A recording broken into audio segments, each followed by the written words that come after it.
Welcome to FailCraft, the podcast where we dive into the messy, real side of success and explore how setbacks become the stepping stones to growth and clarity.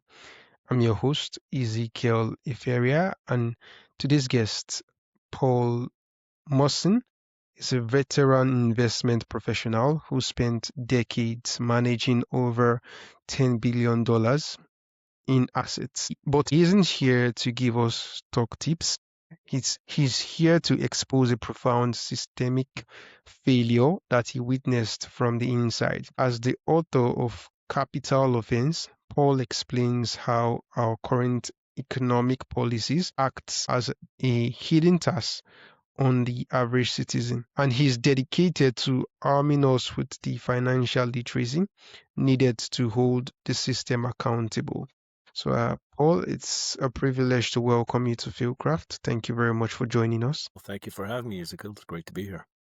All right, so let's dive in, Paul. You spent 30 years in the investment world managing massive funds. So, usually, people in that position defend the system that builds their success. So, can you take us back to the moment, or perhaps a gradual realization where you looked at the economic machinery you were part of and realized that it isn't really working for the average person, and it's actually broken since then. So can you take us back to that moment of realization for you? What did it feel like? Yeah, so I think it was more the other thing that you said. It was a gradual realization over time with respect to what was actually going on. And I will say a couple of things. First of all, I do believe the vast majority of the people in the investment industry, the industry I was in, and still am to a certain degree, are all very good people, all doing good things and well-meaning. Policymakers, central bankers, economists believed that they had been doing the right thing, but they haven't been. They've been focusing on short-term asset price appreciation, which we'll get into, and that comes at great expense to the broader economy. So, which impacts lower and middle income people much more than it does higher income people. So I'll just back up a little bit. And one of the issues is that a lot of people, and including a lot of politicians, don't really understand how an economy works, what leads to a productive and thriving economy. They are presented with fallacious or false economic rules that they believe are good for the economy. All these rules are good for is justifying government debt and government spending and large deficits and printing money. These things are not good for the economy. They're good for the government. They're good for re-election, but they're not good for the people as a whole. So when I was an investor, what we would do is we would look around the world for the best companies, the highest quality companies that we could find. And a high quality company is one that puts savings or capital to productive use. So let's say you've saved some of your money, you've worked, you've created capital. So when you work and you create capital, it could be a good or it could be a service. Your podcast is capital. You're creating capital and your listeners consume it. So you create capital, and then when you have this capital, you might consume some yourself, and the rest you might save and invest so you can grow your capital over time. So you might give your capital to me, then I will look around the world for the best businesses who are going to put your capital to the most productive use to create more capital. And the example I use is bikes, and I use this example in my book a lot. So let's say we invest your capital in a bike company and they make more and more bikes, more capital. They're thrilling their consumers. And so they're creating more capital and they're receiving more money from their customers because of that. And because of that, your investment is now growing and you have more money to retire. But the reason you have more money to retire is because you saved some of your capital. We put it with a company who put it to productive use to create more capital. Everybody wins. So that's why stock market should go up over time, is if all the companies in the stock market are producing capital at an increasing rate. That's really good. That's a real good wealth effect. But then what I noticed happening, particularly since 2001, is that central banks started attempting to drive stock markets up by driving interest rates down or by printing money. So rather than wait for all the investment of capital that's required and the risk that comes with that to drive stock markets higher through more capital being created, they decided to drive first the stock markets higher and hope that would drag the economy up with them. And somehow more capital would get created just because stock markets went higher. It didn't happen. And the benefits did not trickle down to everybody else. So I saw this happening starting around 2001. Then with each crisis, it just got worse. And so we're in a very precarious situation right now. And that's why I wrote my book. And that's why I have my free blog. It's called Political Economy. It's my name, Paul, and then Itical Economy. It's a weekly free blog. And it helps people understand in very easy to understand terms what's going on. Because nothing is going to change until people understand what's happening and then demand better decision-making from our policymakers. And our policymakers are actually good people. They're not bad people. It's not a conspiracy theory.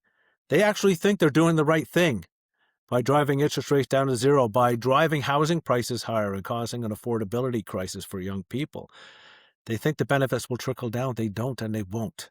So that's what this is all about. And sorry, it's a bit of a long-winded way of telling you how I got to this place. All right, Paul. So you talk about the hidden tax of debt and inflation. So how difficult is it to get people to see the failure when the numbers on their screen might look okay, but their purchasing power is quietly eroding? Yeah. So I've got a good analogy that I use for that because it is tricky. And one of the issues is that most people don't know the difference between money and capital. So as I said earlier, capital is anything that you produce, a good or a service. So let's say you make bikes. That's the capital that you create. And I make suits. That's my capital. So you create a bike, I create a suit, and if there was no money in the system, we would do a direct exchange. It would be a barter system where I give you my suit, you give me your bike, and now I've got your bike, you've got my suit. We're both happy. And what's very important is that all this happened at nobody else's expense. There was no bike in the economy, no suit. You created a bike, I created a suit, and we exchanged it with each other. Nobody was harmed. That's the way a free market capitalist system is supposed to work. And it still does to a large degree, but increasingly it's not happening that way anymore. Increasingly, people are instead benefiting at the expense of somebody else rather than the mutual benefit, which we can talk about more later. So back to the bike and the suit. We've exchanged the suit and the bike with each other. Now, let's say you decide you want to go on a vacation later in the year. So in order to have the money to pay for a vacation, you have to make 10 bikes. You have to create capital to give yourself purchasing power in order to pay for that vacation. So you make 10 bikes. Let's say they're really nice bikes. They cost $1,000 each. So you sell the 10 bikes. You got $10,000. But you're not ready to go on your vacation yet. You're going to go at the end of the year. So you put your $10,000 in the bank account. Now, what that $10,000 effectively represents is the 10 bikes that you produced. It's like you've got 10 bikes stored up in that $10,000, right? That's what gives the money value. Now, let's say before you get a chance to spend your $10,000 that the central bank doubles the money supply. And the central bank doubles the money supply. What they do is they just create money out of thin air. The central bank does not create any capital to obtain that money. They just print it or press a few buttons, digitally create money. So that new money has no capital stored up in it, no bikes. It obtains capital. As soon as that money comes into circulation, it takes capital from the rest of the money that's already out there.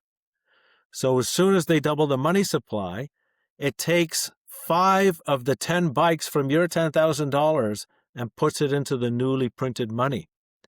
So now your bank statement will still say that you have $10,000.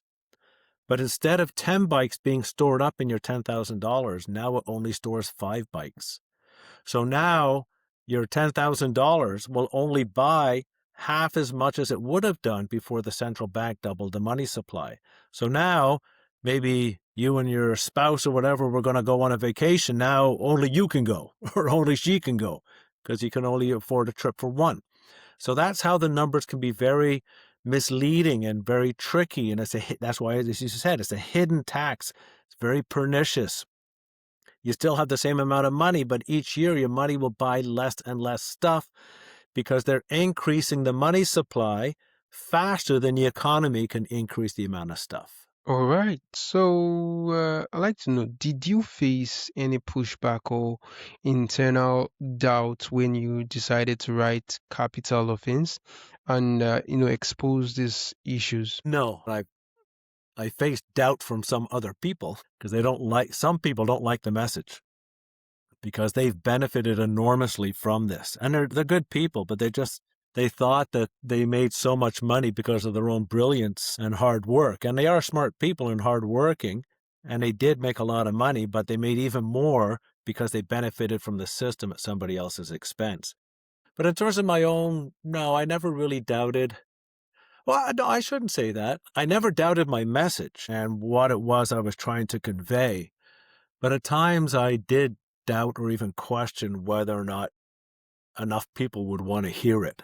And, am I really wasting my time and spending all the time writing this book? But then I said, no, even if just a few people, if it resonates with just a few. Right. So, despite the gloomy reality of wealth disparity, so you seem still motivated to drive change. So, where do you find hope that this system can actually be fixed? Well, first of all, I will say that I have got great faith in people. And when I was a professional investor, my clients were for the most part professional financial advisors, so stockbrokers or financial planners and institutional investors at times. And they were all great people and all super smart. And when I was talking about how we invest and why we invest the way we do, what was going on in the world, I would often learn something from them. And it was just a mutually beneficial situation. And then even outside of finance and investing and friends and strangers, I just find that the average person is very smart, particularly when it comes to making decisions about what to do with their own skin in the game. So in other words, deciding what to do with the capital that they earned, their hard-earned capital that they worked for. They know best what to do with their money, how much they should spend or consume, how much they should save, what type of investments they should make, riskier or less risky. People are smart. And people, for the most part, there are always exceptions, but not many. I think most people want to do the right thing. And they enjoy seeing other people succeed and they enjoy seeing other people be happy. And so I truly believe that when people actually understand why they're suffering, how the system got here, that it was not bad people, it was arrogant people, I'll say that, who thought that they could create something from nothing, that they could take the easy way out, take the popular way out, right? Leadership is not supposed to be about making popular decisions. It's about making good decisions. And sometimes Mm, those good decisions or best decisions are not very popular because it means telling people that you cannot have your cake and eat it too. But of course, politicians want to be able to tell people that because it makes them more popular and it increases their chances of being reelected. And then we all suffer from that. But the politicians will only do the right thing when we demand it of them. Because if they do the right thing today, which would be very unpopular, it would be political suicide. They'd be voted out of office as soon as the next election comes up. So they're not going to do it. But as soon as we say, yes, we need to make these necessary decisions, and we're all willing to do what needs to be done to fix the system, and the politicians will do it because then they got a better chance of being reelected. So I'm confident that if the people get to that point of understanding, all this could happen. But the first part is the really hard part. First of all, getting people to dedicate the amount of time that's necessary to understand. And if they read my book, again, it's in very easy to understand language. I don't use technical jargon and all that kind of stuff. I use lots of analogies and stories. If you spend the time to read the book, you will understand. And so that's the first step. The second step is getting those who have been benefiting the most from this system to understand or accept. And that's tough too, because every now and then I run across somebody, because I'm a baby boomer, I'm 63. I run across somebody my age who has seen the price of their house soar over the last 20 years and their stock portfolio soar, and they like it. And they don't want to think that they didn't earn it.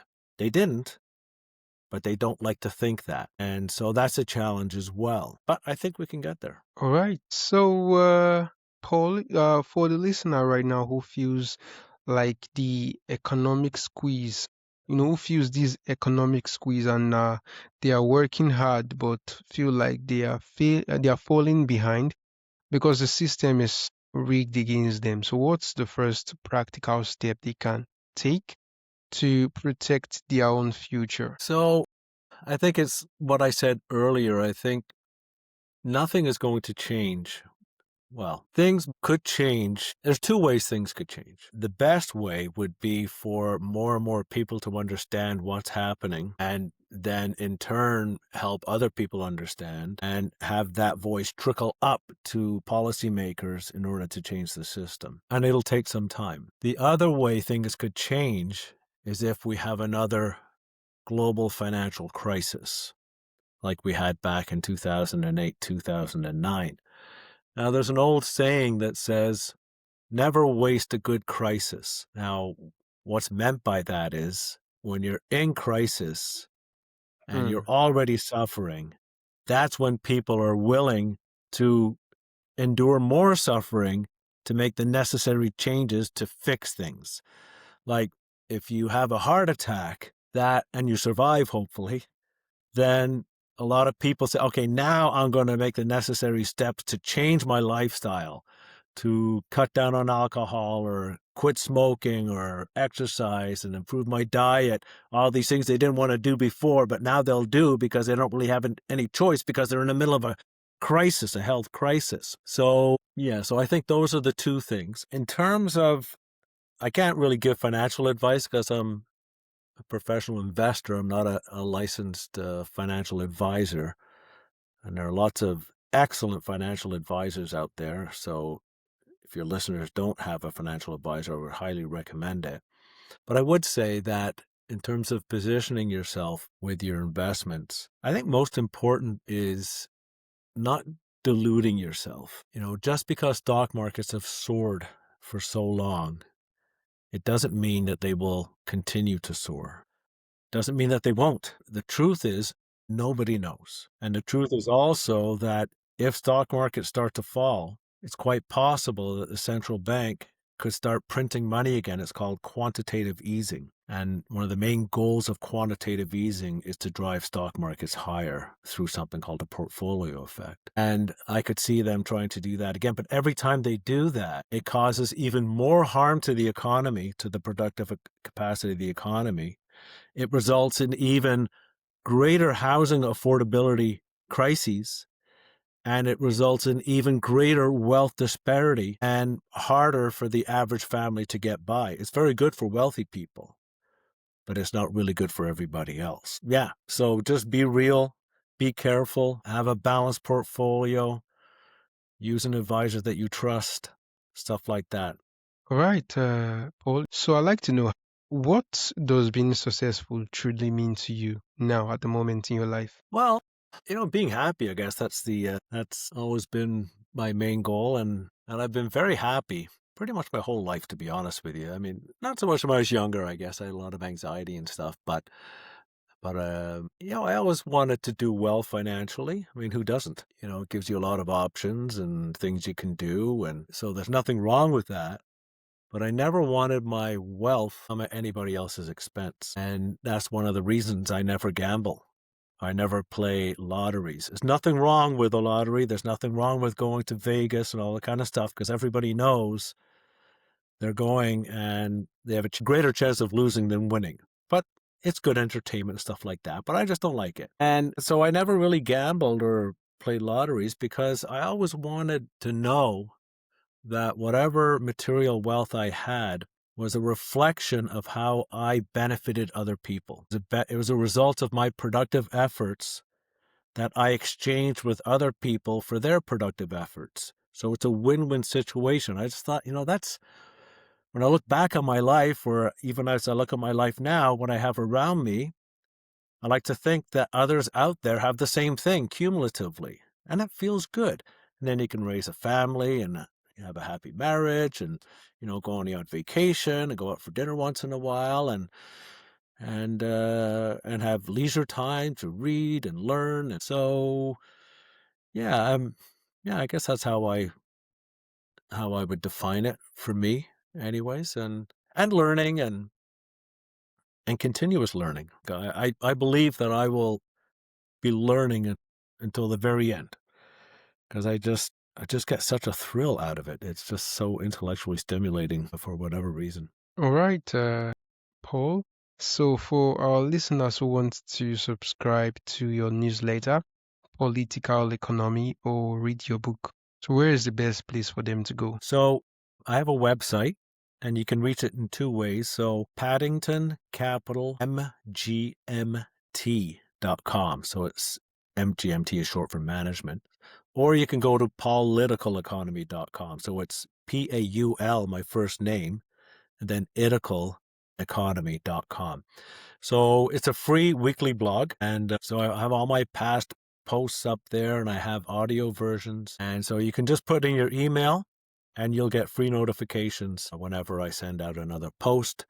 And I've got my book summary on there, and I have all kinds of podcast interviews like this. So this interview will go on my website as well, and there will be other stuff appearing on the website over time. And then your listeners can also email me, message me directly if they have questions about anything. I'm happy to answer anybody's questions about what's going on and help them under. Great.